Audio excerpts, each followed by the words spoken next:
Старый Хакас Шонаның 13-ші шилі позаның 9-ын узарача. Уважаемые делегаты, 13-й съезд хакасского народа продолжает свою работу.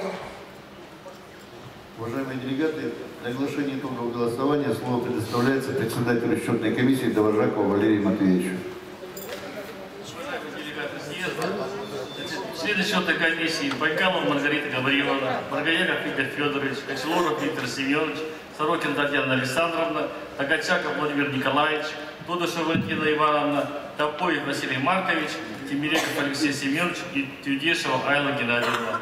Председатель счетной комиссии Домажаков Валерий Матвеевич, секретарь счетной комиссии Шулбаев Андрей Олегович.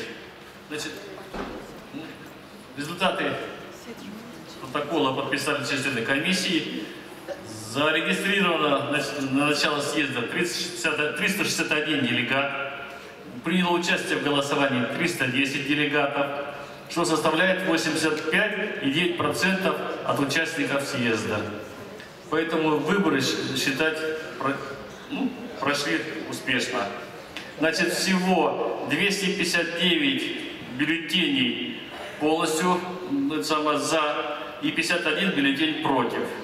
Из них, я список, наверное, не буду зачитывать, против кого голосовали, или зачитывать. 51 голос против. 51 голос против. Кандидатов. Это бюллетени, в которых зачеркнуто по 3, по 4 фамилии, по 5.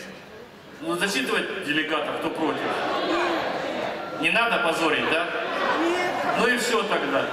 Таким образом, делегаты, внесенные в списки для тайного голосования, избраны большинством голосов. Ревизионная комиссия избрана без замечаний. С уважением, член счетной комиссии Республики Хакасия. Уважаемые делегаты, прошу утвердить протокол номер 2 счетной комиссии. Кто за, прошу голосовать. Кто против? Воздержался? Принято. Слово предоставляется для заключения Торосову Владиславу Михайловичу.